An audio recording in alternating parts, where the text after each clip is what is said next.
I think right away we should just knock out Monday Night Football because we just should. So, New Orleans Saints at the Kansas City Chiefs. The Chiefs, I swear on my life, they have more home games than everybody else does in the NFL.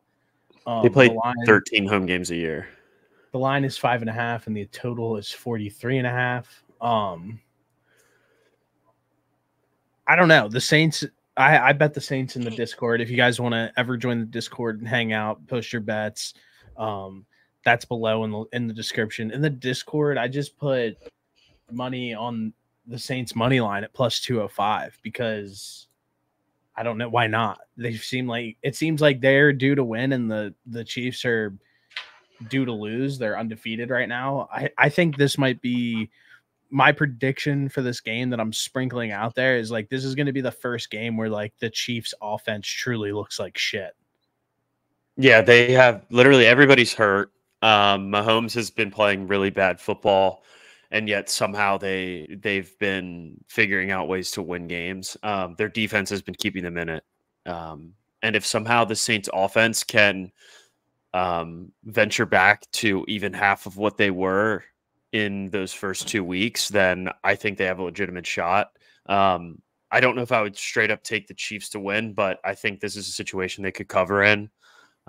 There's really the only real threat that you have to worry about is Travis Kelce at this point. And I mean, he's 65. He doesn't do anything. So if that's who I'm have to worry about, I'm okay with that. Yeah. So I like that pick. I'm just, there's gotta be a point when the Chiefs offense just can't figure it out. And I think tonight is the night. Something else that I bet last night, the over under in the Steelers Cowboys game was 21.5. The same total is in this game is 21.5 in the New Orleans Saints Chiefs game. I just like that bet. I don't think that first half. Yeah, I don't think 3 touchdowns get scored in the first half. So that's a bet that I'm going to be monitoring for the rest of the year. It seems like games start out relatively slow for everybody, and I don't know how many games truly this season 3 touchdowns have gotten scored alone in the first half. I can't imagine it's been many. So that's just something that a bet that stuck out to me that I like. It just seems like a ton of points. I'm looking through the first half scores of yesterday, and every single game besides 2, they scored 21. Or besides 3 games, they scored 21 points in the first half. Exactly 21? More than 21. Okay. Well, maybe I was wrong then. It just seems like a ton of points. So, you said every game besides 2. Besides 3, sorry. Bills Texans was only 20. Giants Seahawks was 20. Steelers Cowboys was 9. Is there? Oh, Dolphins. Sorry, 4. Dolphins Patriots. All the others were over. That's crazy. It just seems like that's a lot of points.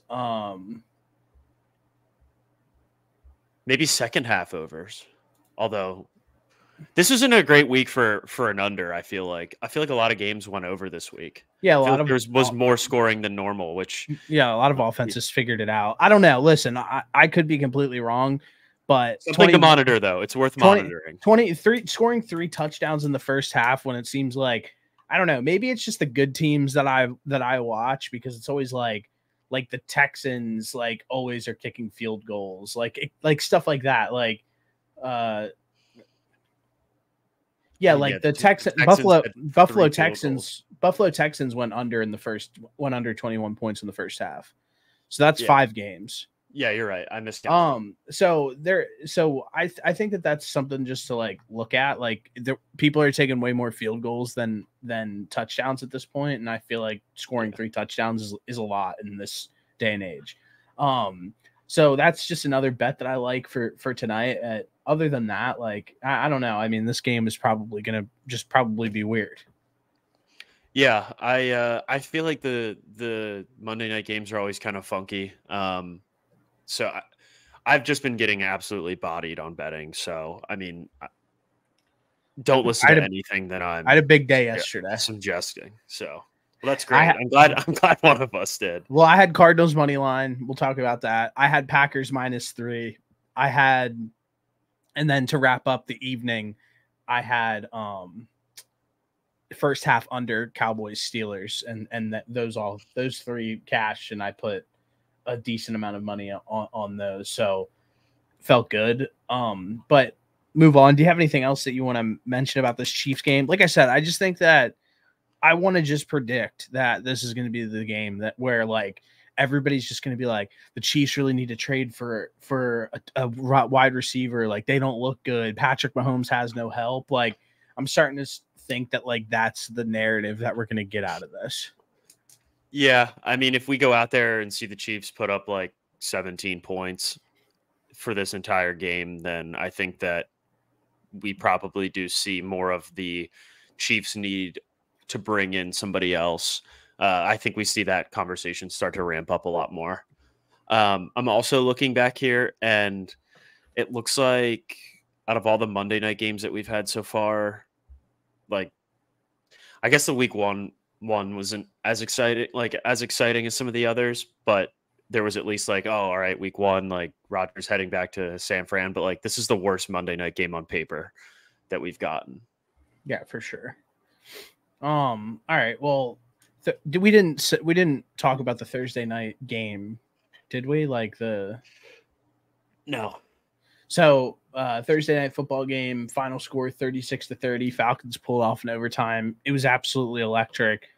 Probably the big takeaway is like, holy shit, Kirk Cousins played really well, obviously. Yeah. Something 42 for 58, 509 yards and 4 tutties. Something that really stuck out to me is having somebody like Jesse Bates on the defensive side of the football as like a game wrecker might be the most invaluable thing that you could possibly have. He was always around the football. He had 2 punch outs. He is just always in the mix, always making things uncomfortable. And I just think Jesse Bates is like the unsung hero of this Falcons team. Yeah, that guy's a baller. He's probably the best player that they have on defense, and he's a guy that can make an immediate impact in the secondary. And then we've seen it week in and week out where he's made big plays, like you just mentioned, 2 fumbles, and then last week the other week he picked off Mahomes. Like I know they didn't win, but like he's the captain on that defense. He's the best player on that defense, and if you can have a guy like that, like I think that's very, very helpful in the grand scheme of your defense. He's kind of a guy that seems like he gets everybody where they need to be as far as the secondary goes, and then like just makes big play after big play so every week so far. So I think it's really hard to sit here and be critical of the Falcons, like pull it out in overtime, blah, blah, blah. Something that makes absolutely zero sense to me is still the usage of Bijan Robinson. I don't get it. In all facets. Like they only use him on like outside zones. And then during critical passing downs, they have Tyler Algier in the game. And Tyler Algier just flat didn't play well against the Buccaneers in any way, shape, or form. And to have him be the guy who's like catching passes and like trying to make moves on the boundary, like he's just not that guy at all. So I thought that they were forcing it with Algier. I feel like they forced it with Algier last year and this year. They're really holding on to that one good season that he had. But I think that could be a valuable piece to the offense, but I just feel like he plays in way too many big spots for me to like be like, oh, I love Tyler Algier, when you're like, no, you need to absolutely have Bijan Robinson on the field when there's 2 minutes left in the game and you're driving down the field. Like there's no reason why you shouldn't be on the field. Yeah. I don't think Bijan Robinson actually sucks. I'm just being an asshole, but I don't understand it either. We talked about this. I don't know if we mentioned it on pod, but we were texting back and forth, I believe, about just how the Falcons just don't play Bijan Robinson when they get to the red zone. And like, it's a lot easier for a defense to not have to worry about a guy like that coming out of the backfield, getting the football versus a guy like Algier. I think Algier's a good number 2 running back. I think he's a good complementary running back, but like, time in and time out, you're right. It seems like he keeps being the running back that's in there on these big situations when they get to the red zone, and that's the point of the game where you want your best players on the field. That's the chance. That's the opportunity where you're going to have the best chance to score. You're closest to the end zone. Get all of your playmakers that you possibly can on the football field. And I don't know if it's just coaching malpractice or like what's happening, but Bijan Robinson should be having a much better season thus far than he is. Completely agree. But obviously Kirk's looking better each week and week out. Yes. If it wasn't for a Darnell Mooney drop in a big spot, that game would have been over way sooner. So shout out to the Falcons for getting it done. They look like they're really rounding into form offensively. Yeah, I think honestly, I think that week 1 game against Pittsburgh is looking to be like more of a fluke than anything. Yeah, throw it out. Yeah. First game back for an older quarterback. We should have known probably more that there was going to be some rust that he needed to shake off. Because clearly this dude can still sling it. No doubt. Okay. And then we started the morning yesterday at 9:30, bright and early, with Jets Vikings. Sam Darnold finally looked like shit, which is interesting. He finally had a fall back to earth moment. And then for the Jets, it's just like same song and dance every single week. Yeah. The my overreaction of the week is that I don't think the Jets make the playoffs. Yeah, I think that they make the playoffs because of the extra wild card team. But I'm with you. I just don't think we said it after literally week 1. Where we're like, this is the way that they play football and how they look is the difference between them being a super wild card team and a Super Bowl team. And I feel legitimately the exact same way. Their only good game was against the Patriots. Yeah. They're obviously going to go and trade for Devonta Adams. And I think that that's a positive, but I don't know what is going to change within this offense schematically where I will feel like way better about them moving forward. Like Breece Hall is just not good. Apparently they can't run the football. Breece Hall is just not good. Apparently Garrett Wilson finally had a decent game, but that was his first good game of the entire year. And I don't know. Rodgers didn't look great. There was some throws that he just they weren't great throws. Like that back shoulder to Mike Evans to end the game. Mike Williams, sorry. That wasn't a great throw. That needs to be on the outside, closer to the sidelines, and he threw that inside, and that's the only place that Stefon Gilmore, a savvy veteran corner in the NFL, is going to have an opportunity to make a play on it. And player of the year. That's not I know that you're not underselling him, but you're right. You're throwing at somebody who's legitimately a defensive player. That was a defensive player of the year in the NFL at some point. So interesting for Rodgers. Everything. First off, Lazard with he had 6 drops the other night. He looked terrible.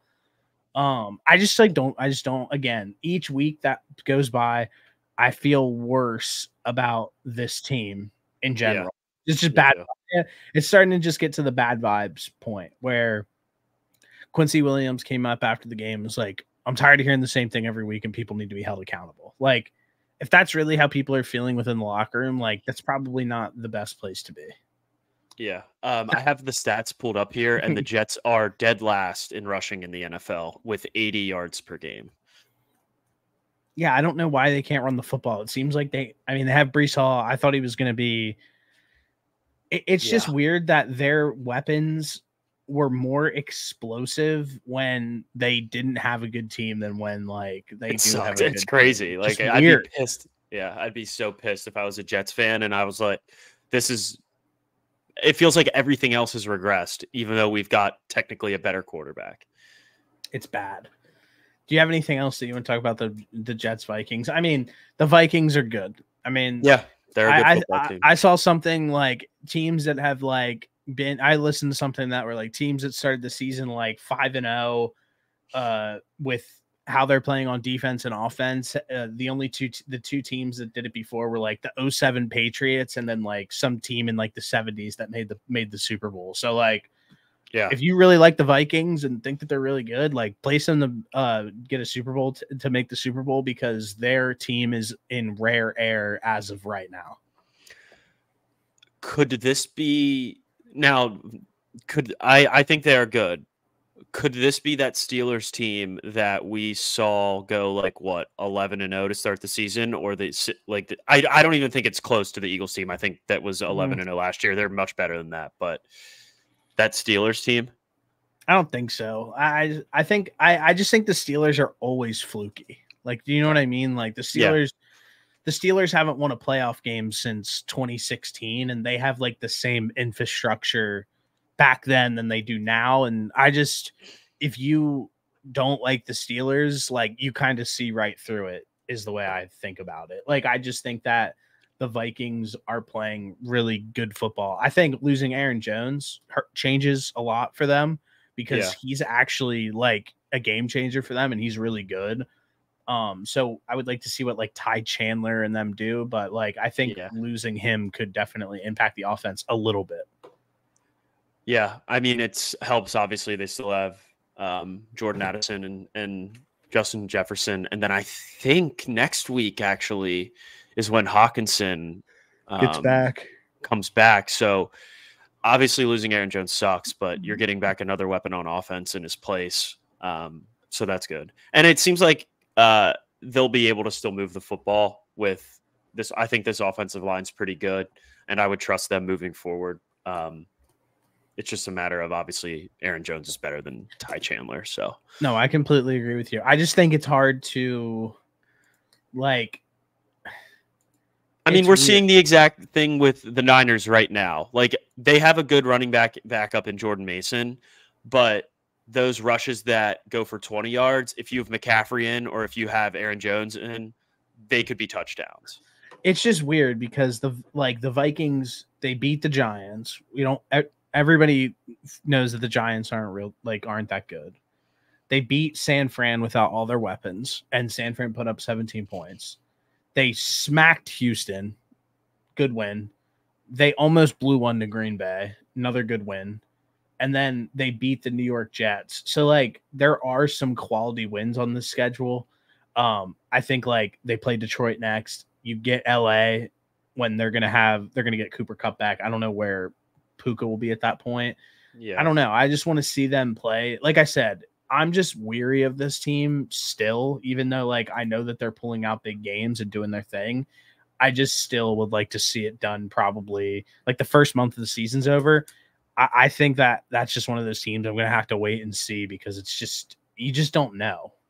Yeah, things could get really spooky here in October. You're just not like used to it, so it's just different. You just are I'm proceeding with caution essentially, but I am acknowledging that they're a good football team, obviously. Yeah, I think that's a fair approach to the Vikings. The next game on here I had to talk about was the Chicago Bears. Caleb Williams, 20 for 29, 304 yards, 2 touchdowns. He finally like looks good. Yeah. And he's like quietly since the first week of the season to now, like quietly just like building up on positive habits and positive games, and like building more and more of like, okay, like this is who I am going to be in the NFL. He made some great plays off of his feet, I thought, during that game. And I just think he gets better every single week. And it feels like Caleb Williams now, like when it was bad the first 2 weeks, everybody loved to talk about it. But the last 2 weeks, you haven't really heard anything. You haven't heard a peep about Caleb Williams. And I think that he's like flying under the radar as like an unsung hero of this like this Chicago Bears team. Yeah, I think he's definitely put together much better games these last couple weeks. It helps when you get to play the Panthers. This is exactly what I would expect him to go out there and do. He was efficient on offense, 2 touchdowns. He used his legs a little bit more than usual from what it seemed. Something that I wanted him to do earlier in the year, because I think he's just he can move very well, and I think he just underutilizes his athleticism running the football sometimes. So we saw him move around in the pocket a lot, and he wasn't great at that because I don't think he fully like at the beginning of the year, it felt like there was times where it's just like, all right, just get rid of it. But it looked like he made some better plays moving around the pocket today. But yeah, I think this was a game that will just pretty much get swept under the rug because it's definitely because Caleb Williams is not playing the best quarterback of a rookie, but he's just going and stacking days, which is all you can ask for. Yeah, and it's interesting. Like they put up 36 points. Like they balled, moved the ball really well.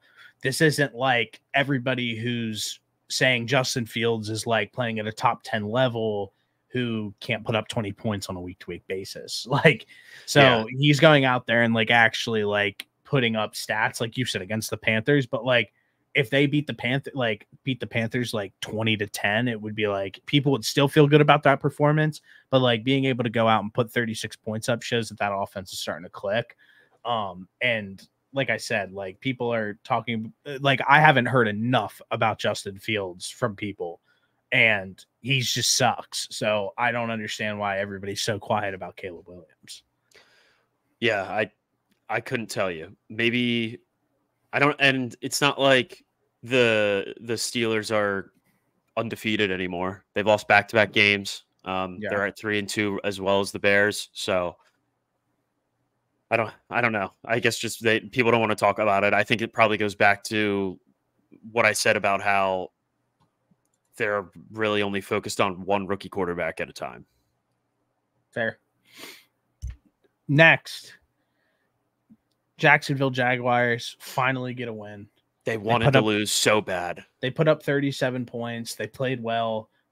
T-Law played really well. 28 for 34, 371 yards, 2 touchdowns, 1 interception in the red zone. Honestly, I think T-Law needed that game so bad for his psyche.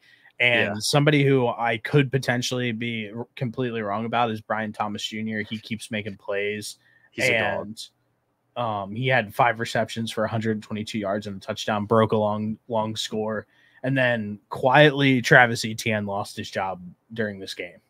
Yeah, I think we started to see like that happening the last 2 weeks as Tank Bigsby was kind of like getting more and more touches. And I think this is the game that probably like solidifies it. 13 rushes for 101 yards and 2 touchdowns. Like it's tough to argue with that. And Etienne only had 6 carries. The usage was not there. Not there. No, but Brian Thomas Jr. is a beast. But yeah, the Jags were really trying to lose this game. There was a point in the fourth quarter, I think they gave up 17 unanswered. Andy. Joe Pretty Flacco Jody went out there and gave him a shot. I mean, for sure. 24 points in the fourth quarter. The Jags wanted to lose this game, but they ended up squeaking it out and kicking a last-second field goal. Yeah, and they needed this win. Ultimately, I still don't feel great about the Jags, but I feel better about the Trevor Lawrence performance than anything else. Yeah, he needed a game where he was just out there slinging it around, putting up good numbers. Obviously, he threw a pick, but like it's not the end of the world. No. Their offense looked better than we've seen through the first 4 weeks. So definitely a step in the right direction for the Jags, but they need to be able to do this more consistently. They need to do it more than one game for me to feel something about them. Completely agree. The next game, Bills at Texans. Game finished 23-20. The Texans won. And first off, Josh Allen, I gave him like a big shout out, said he might be playing the best quarterback. And then the last 2 weeks, he has turned into like the player that I hate, where he just hikes it, doesn't see it, like doesn't let anything play out, even though his offensive line is blocking, and then scrambles right and then just rips a ball downfield like he's playing Madden. Yeah. I hate it. I hate when he does that. It's bad for the offense. It's bad for him. I mean, he put up a shit stat line. The offense looked terrible in that game. And then The second thing that stuck out to me in that game was coaching on both sides of the ball at the end of the game. The Texans took a really bad intentional grounding call at the end of the game to put them out of field goal range at where they had to punt back to the Bills. I thought that was interesting. Yeah.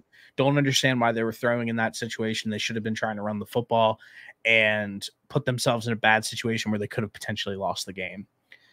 Next, the Texans pin the ball within the 1 yard line or the 3 or something like that. And the Bills run back out there, throw the ball 3 times, take 16 seconds off the clock, and then punt the ball back to the Texans on the 50-yard line where they know that their field goal kicker can nail a 60-yarder. Yeah. So what I was confused about, and I wanted to hear what you thought about it, is why were the Bills not looking, first off, thinking that you're going to go 97 yards with Josh Allen with 0 timeouts. With the concussion. Down 3 was idiotic. And then second, not running the ball at all to have the Texans burn their timeouts was crazy to me. And ultimately, it was the reason why they lost the game. Yeah, I don't really know what they were thinking. Even if you get like an absolute bomb from your punter, the Texans are probably 1 play away from getting in field goal range for Fairbairn, sorry. And so run the clock out, take it into overtime. Josh Allen played terribly in this entire game. I understand that he can change things in one throw, but just at this point, we've seen too much evidence in the game that he was not playing well. Run the clock out, take it to overtime, and don't do what they did, basically. Don't throw the ball 3 times and burn off not enough clock and give the Texans any opportunity to go out there and kick a game-winning field goal, and they did. It was just bad coaching on both ends, but the Texans ended up having the little bit less worse coaching decisions in this one.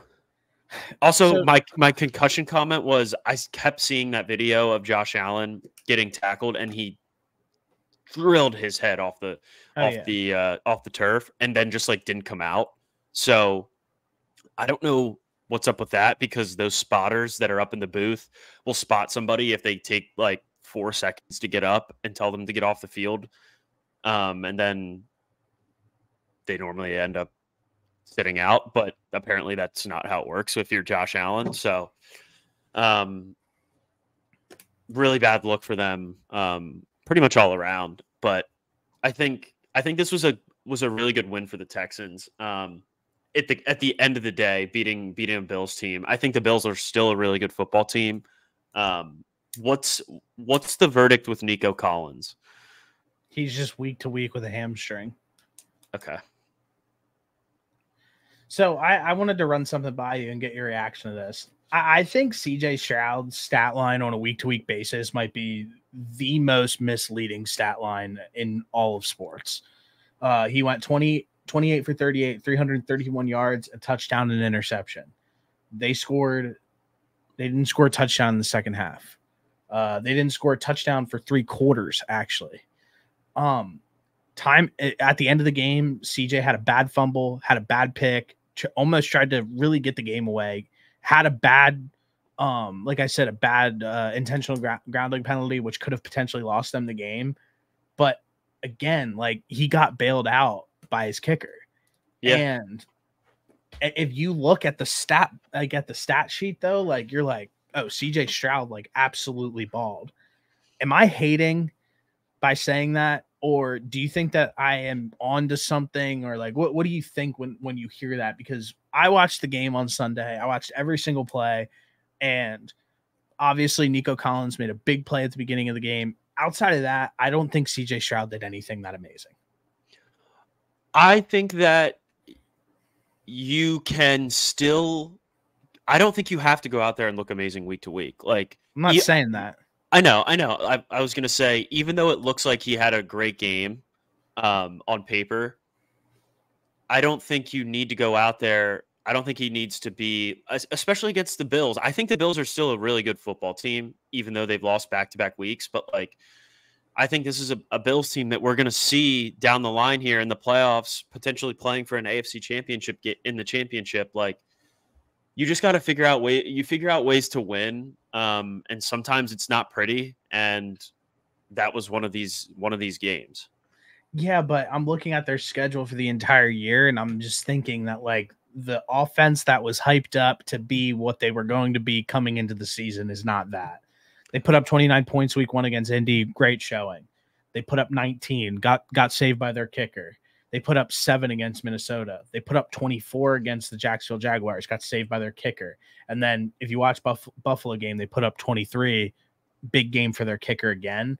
It's just this offense as a whole just isn't as good as if you go and you look at the stat sheet, you see CJ Stroud's numbers, you see that Nico Collins is the leading receiver in the NFL, and then you watch the games on Sunday from front to back, and you're like, this offense just doesn't have it.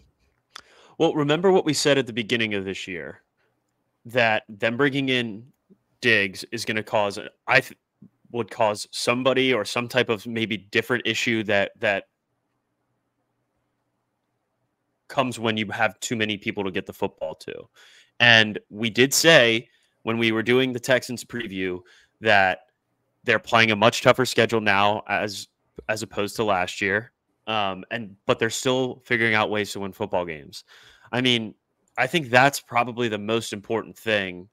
Yes, their offense hasn't looked like people have projected it to, but I still think they're doing enough to get wins. And I think that's really what matters at the end of the day. Yes, it hasn't been pretty every time, but I don't know. Like, I think like the Bears defense is good. The Vikings defense is good. And the Bills defense is good. I think Slowick's on absolute fraud watch. That's fair. That's fair, because now you're going up against better teams. You have to be able to go out there and put up a better scheme, a better game plan. And through 5 games, it hasn't seemed like he's done that, because they're going against better guys, better players, or better teams. Sorry. Like the Jets put up 17 points put up 17 points against the Vikings defense.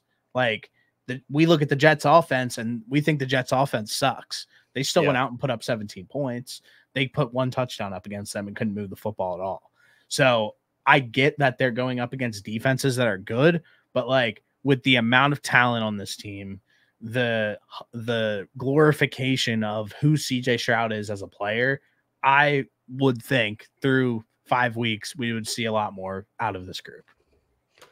I mean, people were already putting him as a top 5 quarterback in the NFL after 1 season. Like, people we're forgetting that he's only in his 2nd year. Like, there's going to be growing pains as a 2nd-year quarterback that are natural. That happens. And I think that and I said this at the very beginning of, like, when we talked about the offseason, are we too quick to crown players in the NFL after 1 season? I think some guys, yes. I think some guys, no. I think with quarterbacks, it's a lot different year to year than with a receiver or with a running back or a defensive tackle, something along those lines, just because of all of the things that go into playing quarterback and how different they are as opposed to some of these other positions, and how much more responsibility those guys are asked to take on than some of the other guys in these other positions. Completely fair. Next game, Baltimore Ravens, Cincinnati Bengals, absolute shootout, overtime, 41-38. I wanted to talk about a conversation that me and you had before the season started about MVP. I said that if Lamar Jackson plays a healthy season, he is more likely to win MVP than he's not to win MVP. He's won it 2 out of 3 times. And his odds were 1,100. I looked at the odds today before we started. Patrick Mahomes is plus 270 as the favorite to win MVP this season. He is 22nd in passing yards, 12th in passing touchdowns, and he has 5 interceptions, and he's 19th in QBR. Lamar Jackson is 8th in passing yards, 4th in passing touchdowns, and is 4th in QBR, and has 363 yards rushing and 2 touchdowns. And he is 3rd on the list behind CJ Stroud at plus 650. What? That's not a guy. That's not even who I thought would be at second. I know Josh Allen just put up a stinker, but I would have expected him to still be at second. What is the reasoning behind one? I don't see how Patrick Mahomes is in the top. Like, he's not playing better football than Sam Darnold. He's not playing better football than a lot of guys. So for him to be the odds-on favorite, if this is a betting market that anybody likes, the fact that Lamar Jackson is plus 650 after what he does on a week in and week out basis and what he did against the Bengals this year, the highlight plays, shoving players down, throwing touchdowns, making that fumble that he picked up and threw where he ran around in the pocket and then threw it to Likely in the end zone was insane. Ridiculous. That was like Johnny Manziel against Bama. It was. And Lamar is playing absolutely some crazy football. He is winning every week because of his team. He put up 41 points this week. Him and King Henry did their thing. He threw the ball extremely well and had the Bengals be able to respect him throwing on the outside to the numbers the entire game because of how well he was throwing the football. And ultimately, you look at the MVP odds and people have Patrick Mahomes as the odds-on favorite. Run to the books if you guys like this bet. Lamar Jackson won MVP. Honestly, even at plus 650 at this point, I think is an absolutely completely you can still win a good chunk of money on plus 650. Lamar literally went 3 for 48, 4 touchdowns, and 0 interceptions. I mean, he absolutely balled out. He keeps doing his thing every single week. On the other side of things, the Bengals followed to 1-4. Joe Burrow went 3 for 39, 392 yards, 5 touchdowns and an interception. He absolutely went crazy. Yeah, he did. And then T. Higgins and Jamar Chase both had 2 touchdowns. Chase had a bigger game, obviously. I think, though, that as a Bengals fan, you have to feel pretty good about where this offense is at, but I don't know if they can do enough to put them back in a situation where they could potentially make the playoffs. There's no room for error. You can't, for the rest of the season, you can't drop any games that you're not allowed to drop. And putting yourself, I said this about the 0-2 situation at 1-4, it just allows you absolutely no room to make any mistakes. But I do think that if this team could potentially make the playoffs, it's definitely a team that I probably wouldn't want to see because their offense could have an offensive explosion literally at any point. So yeah, that's but this game ultimately was amazing.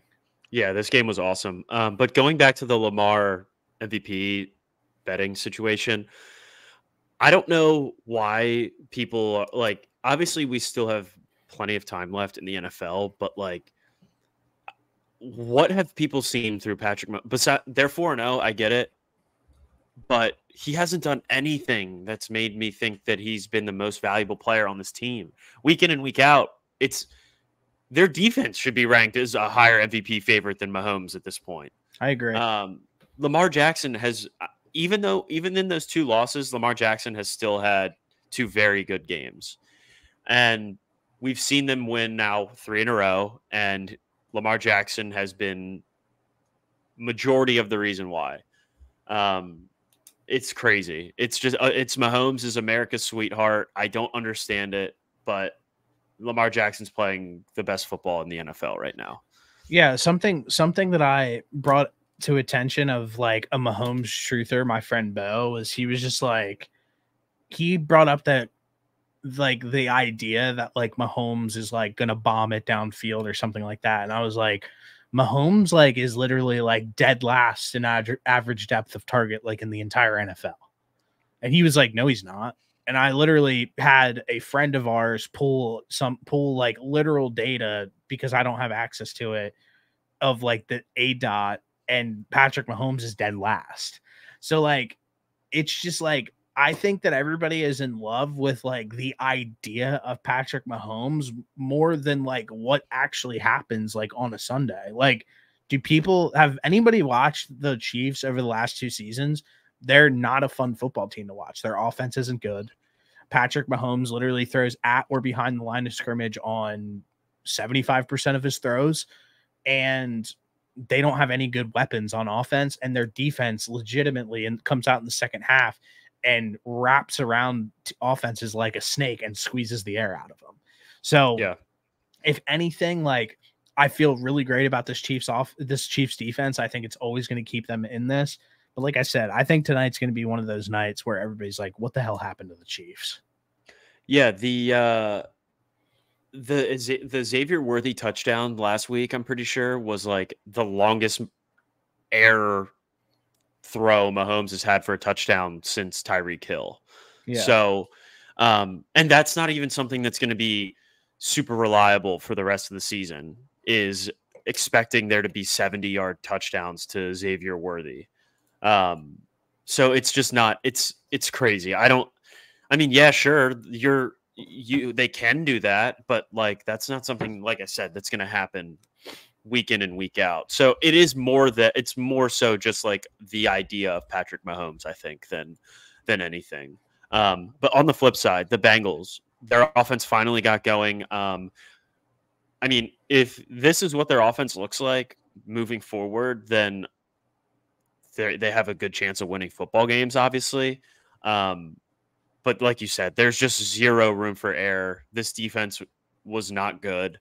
The Bengals should have won this football game, but Zach Taylor got scared at the very end of regulation and ran the ball 3 times and tried to kick a field goal and lost. So he played for the field goal instead of trying to played win for the game. field goal, and yeah, he played not to lose rather than to win. And when Lamar Jackson's across the line from you, that's probably not the best way to do it. And also what really like throws me off about that whole situation is like you pay Joe Burrow that money to go and win you football games at the end of the game. Like you don't give it to Chase Brown. You don't give it to Zach Moss to like decide your fate. Like you might run it once, but like you let Joe Burrow ultimately try to put you in a better position to win that game. I thought that was a mismanage of the situation, and I completely agree with you. Yeah, I know that Jamar Chase had 12 targets, but fuck it. Like, what's 2 more gonna do? I mean, nothing. Odds are you're gonna get a positive. Yeah, odds are you're gonna get a positive outcome when you throw that guy the football. So, just that's got to be really frustrating from a Bengals perspective that this was a game that you let slip through, and especially with the way things have been going. But if they do have a chance, it's if their offense looks like this moving forward. I mean, I think if Higgins, Jamar Chase, and Joe Burrow are healthy, this is a tough offense to stop. Obviously, we knew coming into it that this defense wasn't going to be as good with some of the guys that they lost. But the offense finally looked like a Bengals offense that I kind of expected. I completely agree with you. All right, next game, the Washington Commanders against the Cleveland Browns. They won 34-13. We had somebody text us in a group chat and said, you guys need to delete the Commanders video off the channel. Like ultimately, like I still like good for them. They're 4-1. They're playing really good offense. But like ultimately, like some of the teams that they've beat this season just like are teams that like are in shambles ultimately at the end of the day. Like Giants are in shambles. They beat them 21-18. Cincinnati can't buy a win currently. The Cardinals, will have a conversation about them, but like ultimately, like Cardinals are up and down each week, and then the Cleveland Browns are like legitimately in turmoil. I think that like next week against the Baltimore Ravens is going to be like a really good test for them, and to actually get like a real analysis of like what this football team is and like what they could possibly do.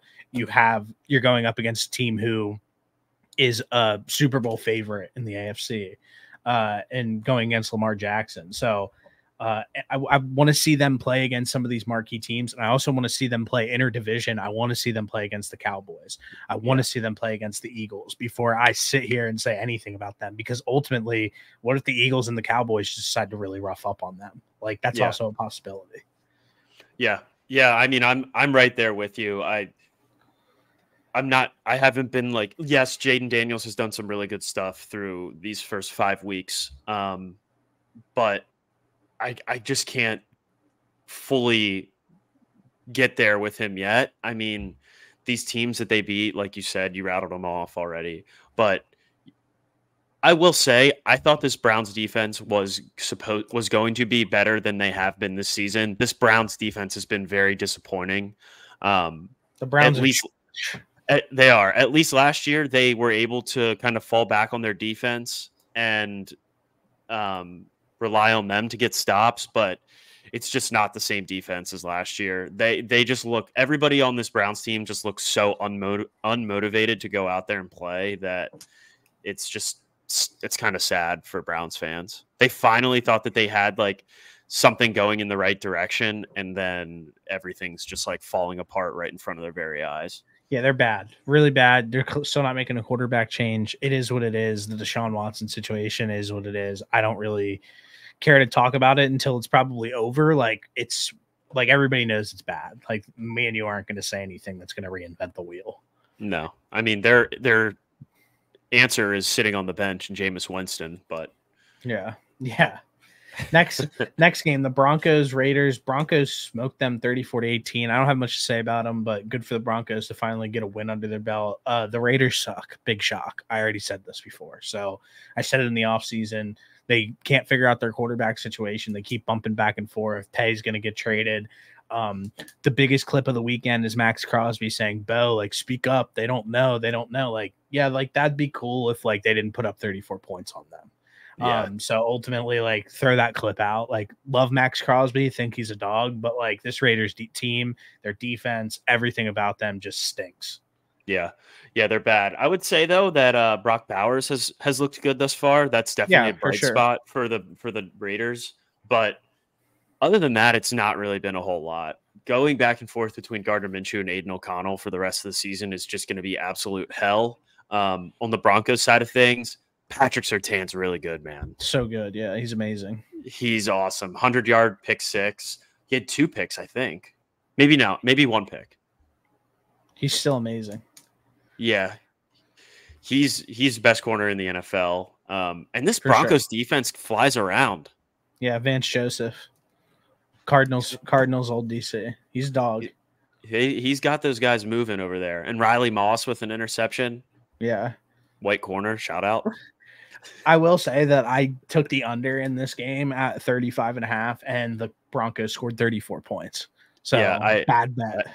Same thing with me. I even took an adjusted under, and it was over that. I couldn't believe, like, when I saw this matchup, I was like, oh, these two teams are just like gonna like play like the scrappiest defense, and it's gonna end like 9-6. Yeah, and like, of course, they scored. The Broncos single-handedly ruined the over. Yeah, Broncos, great uniform choice, though. I will throw that in there too. Yeah, they're nice. All right, the next game, I had to hold my excitement back and not pause with the top of the pod with this, but the Arizona Cardinals go in to San Fran and eat their lunch. Something that really stuck out to me in this game is their defense stepped up when they absolutely needed them to. They got a fumble on Jordan Mason on the 8-yard line when the 49ers were knocking on the door. And then huge play to end the game when they were up, sent the house at Pock Birdie, tipped the ball, made him throw it weird, and Kaiser White obviously went and picked it off. On the offensive side of the football, Kyler Murray to start the game with a 50-yard touchdown. Insane. The Cardinals have scored on the first drive, scored a touchdown on the first drive of every single game this season. Something to monitor. Like, if you guys want to bet something, I'm going to bet it next week. I don't know what the odds are, but I mean, they literally score on the first drive every single week this season. On the other side of things, Kyler on that 4th and 5, when he just has pressure coming in on him and just throws it with anticipation to the sideline to Marv. Marv jumps up, makes a play on the ball to get the first down to put them back into it. Was one of the craziest throws I saw all weekend.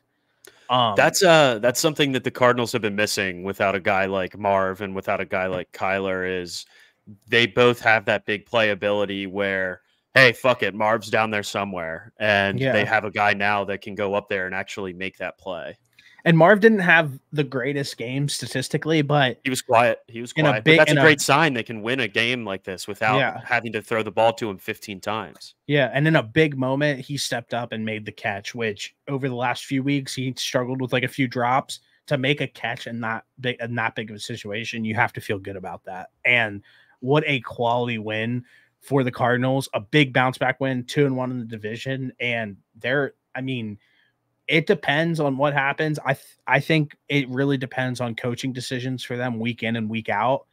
And if they can overcome those coaching decisions, I think that this team could be scary against anybody. And I've said that since the beginning of the year. That's what I was just going to ask you, is what's kind of holding this team back? Because we've seen them win a game like this. We've seen them be in a game against Buffalo at the beginning of the season. And it feels like when they play like this, they can beat anybody in the NFL. Bonehead decisions. I mean, they almost choked this game away at half. They're driving down. They have an opportunity to get 3. I'm sitting there. I'm like, just run the ball with James Conner and get a few extra yards. Don't do anything stupid. Send a guy in motion. Kyler swings out a swing pass to somebody on the outside. Nick Bosa is there and intercepts it. That's a bad play call, plain and simple.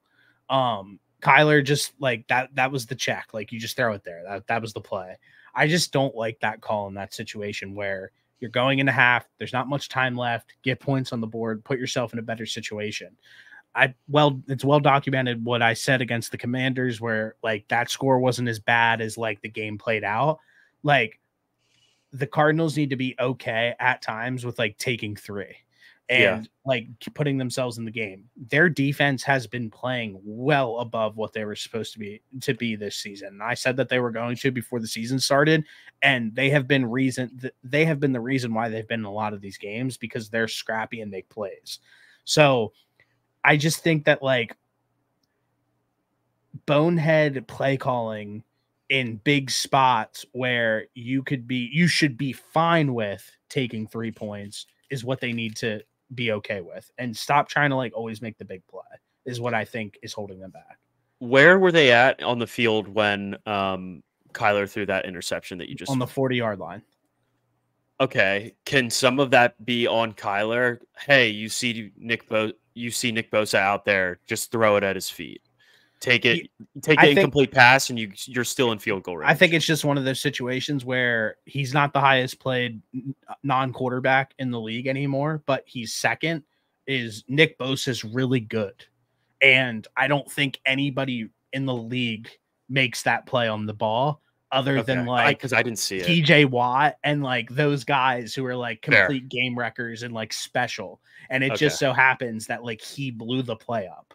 And like, that's why you pay Nick Bosa as much money as you do. Agreed. So that's really what it comes down to, is just like, from like, you had like one of the best players in the NFL blow play up.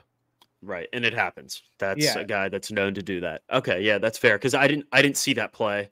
So I was kind of curious, because it sounds like what I was trying to say was, could he just throw it away? But if it's a play where you don't even expect a guy to be there in that time frame and make that type of play, like, hats off.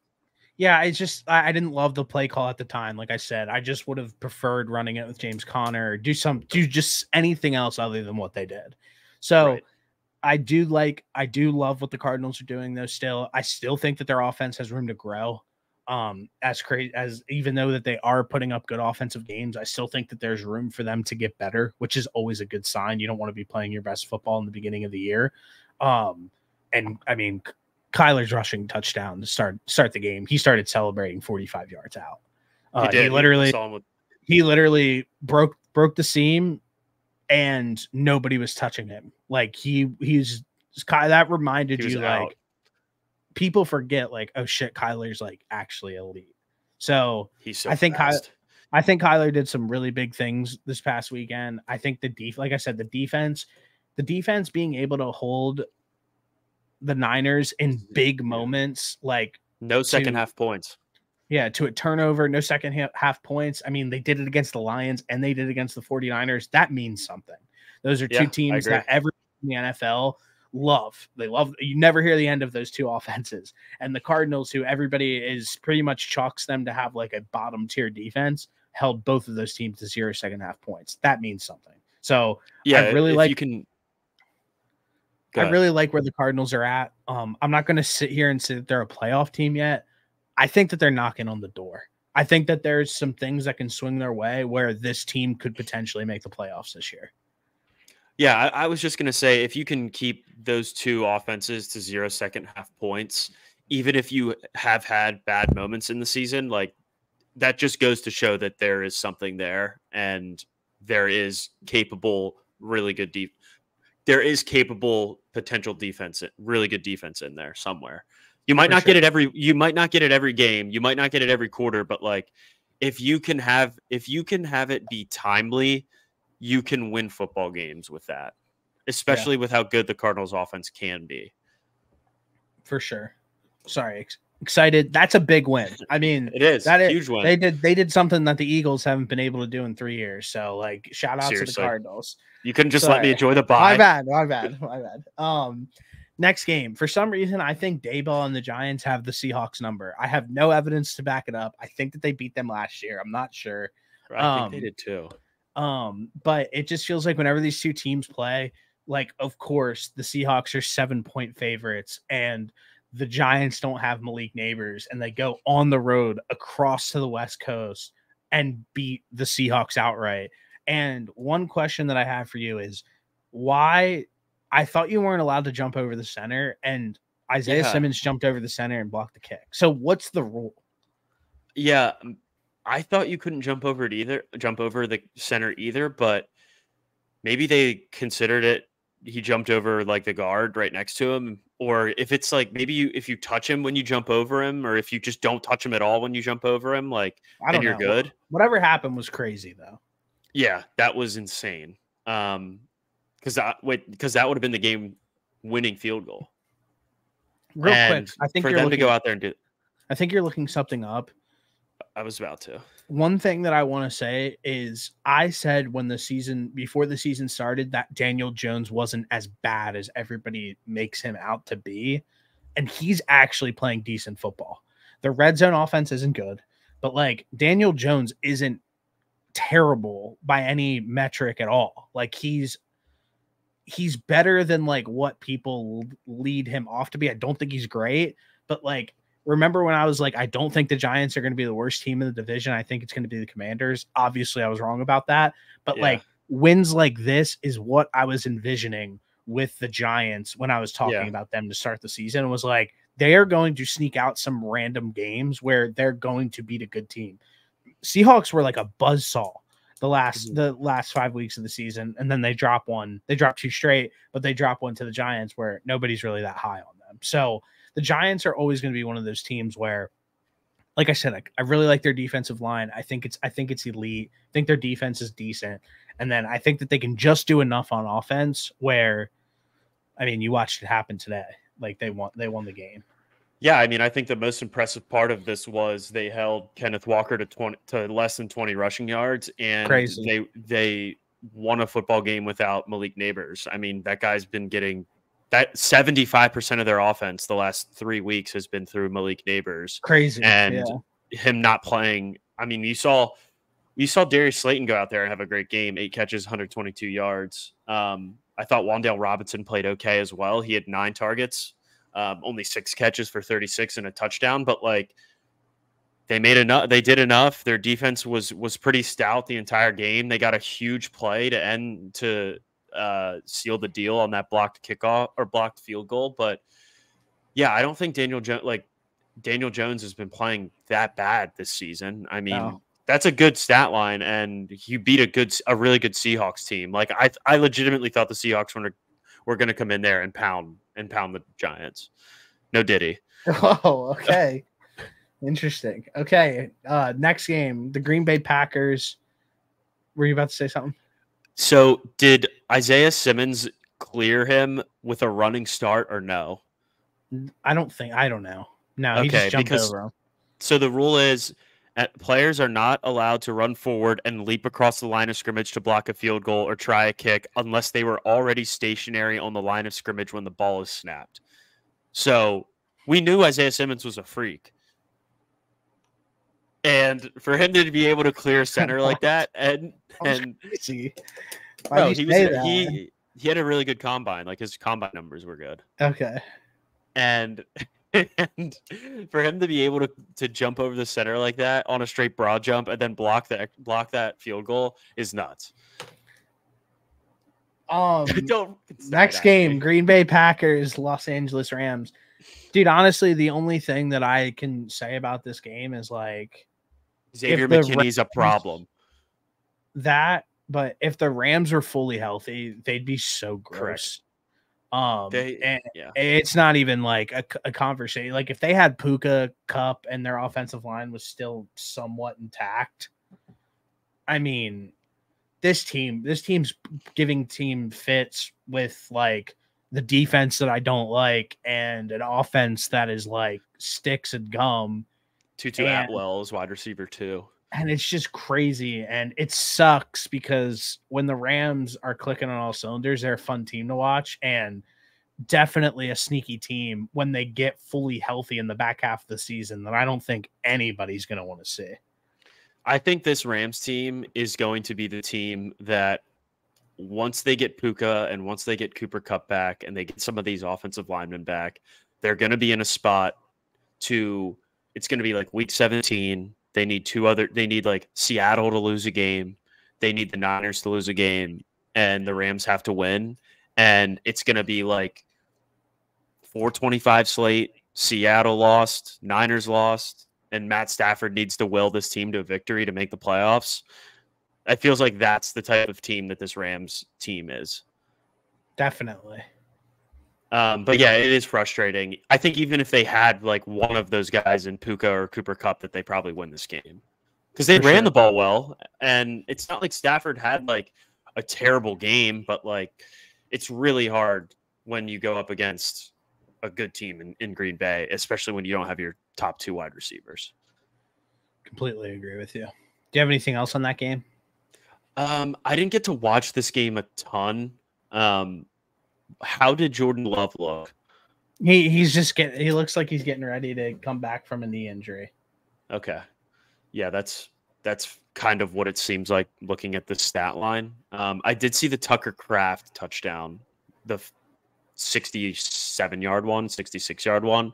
That boy was kind of moving for a tight end, but I have him. I picked him up randomly in fantasy, and like honestly, at this point, like I'm so over Dalton Kincaid that I'm about to just trade. I'm about to see if I can trade him for anything.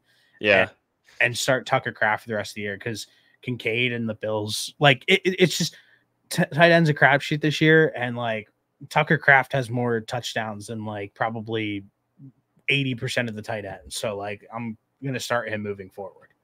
Yeah, Kincaid just hasn't taken the step forward that we were predicting, and he can't catch. Like obviously we're going backwards, but like there were a few times where like I'm expecting him, as special as everybody hyped him up to be, to make that play, and he's not making that play. So I don't know. I'm like I said, I'm trading him. I'm gonna try to at least.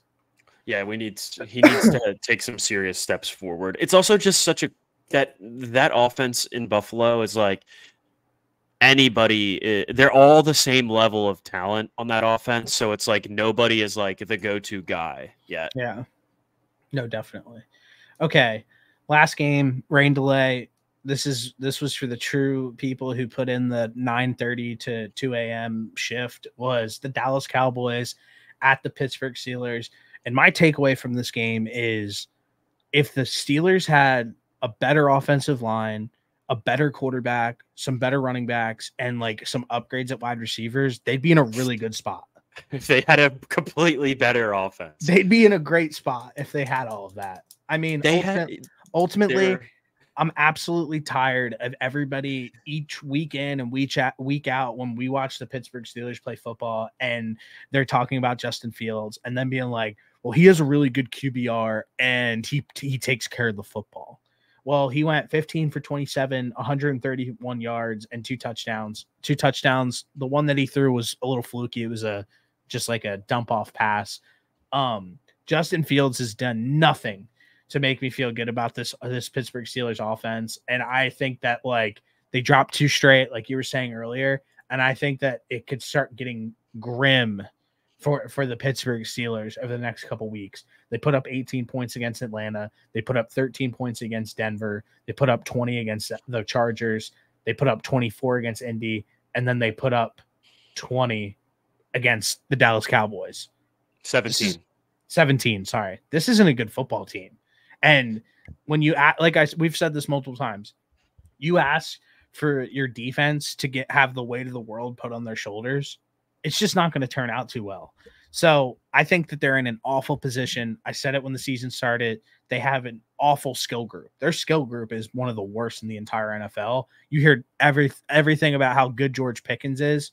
Well, I don't know. He doesn't really jump off the page for me. You also don't have anybody to really get him the football, but like we've seen wide receivers with bad quarterbacks still be able to put up impressive stat lines on a week-to-week basis. Like in recent memory, like I would say like a DJ Moore.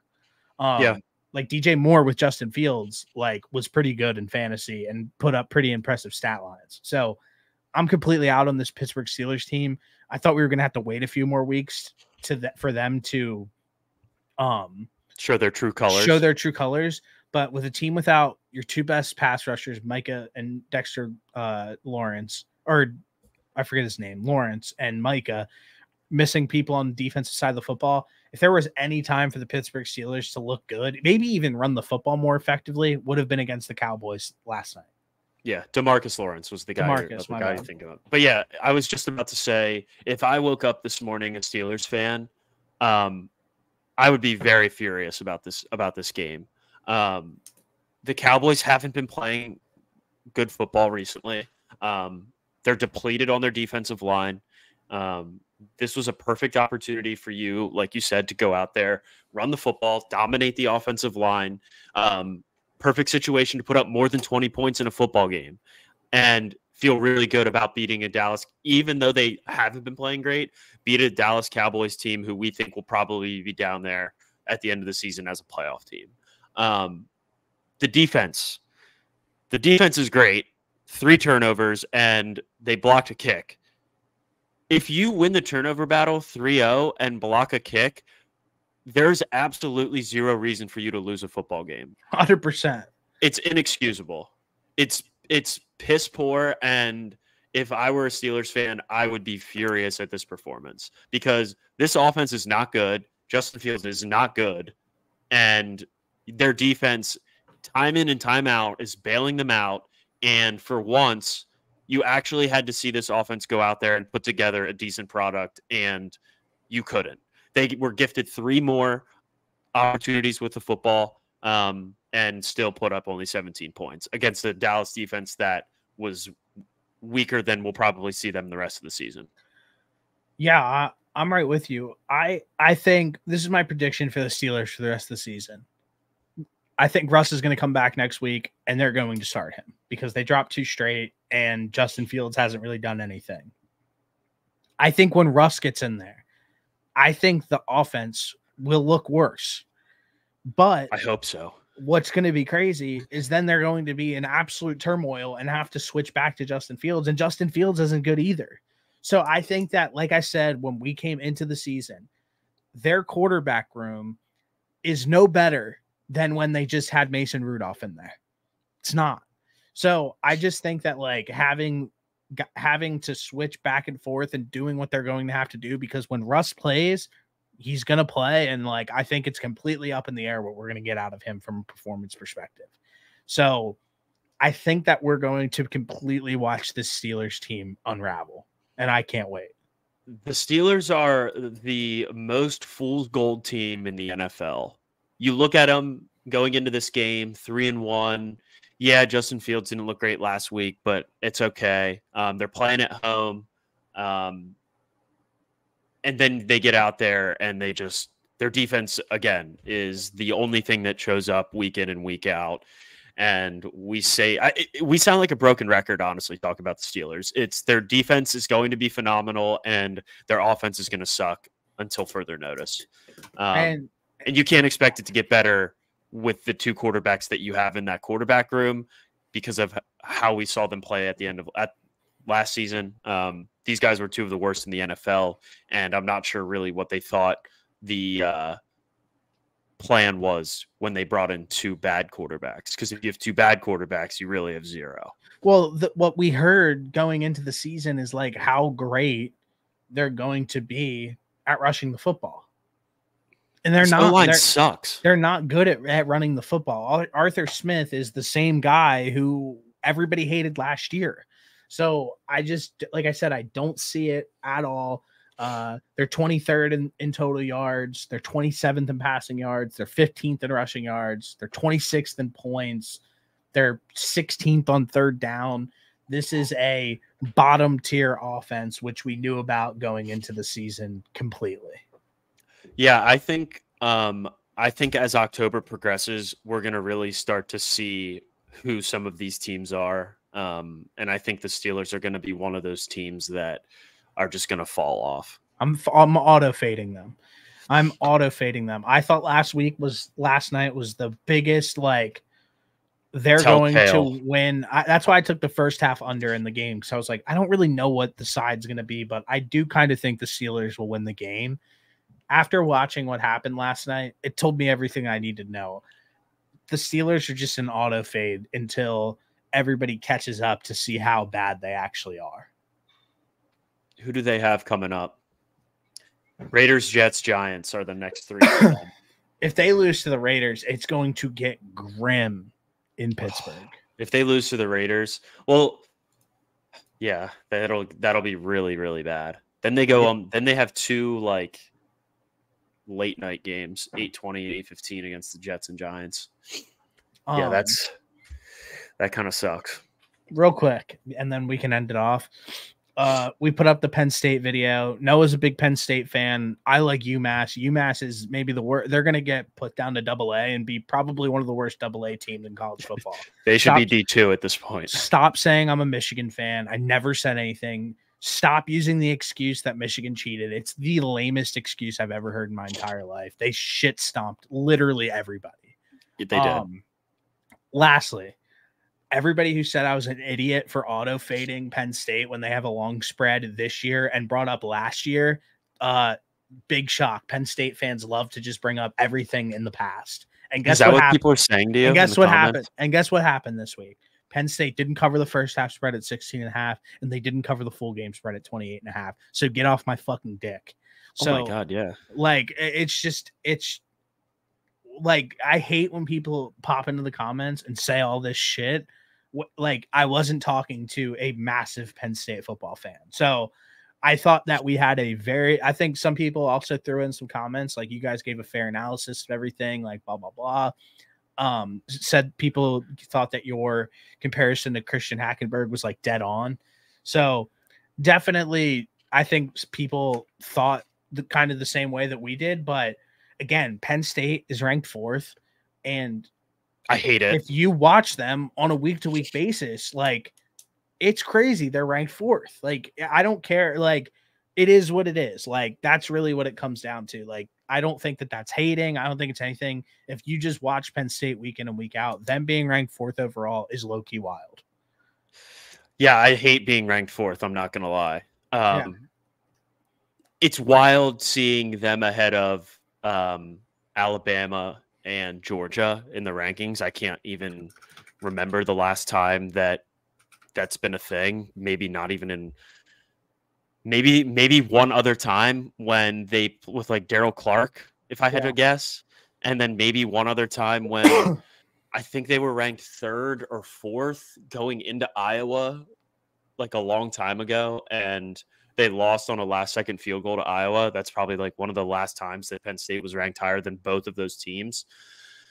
But yeah, I didn't even realize that we got that many comments on that video. I didn't look at any of the comments, but you're going to get that with every fan base that doesn't agree with you. There's always going to be those people that, like, you guys are idiots. You don't know what you're talking about. I've been watching and going to Penn State football since I was 2 years old. I think I have a pretty good understanding of this team and how they operate.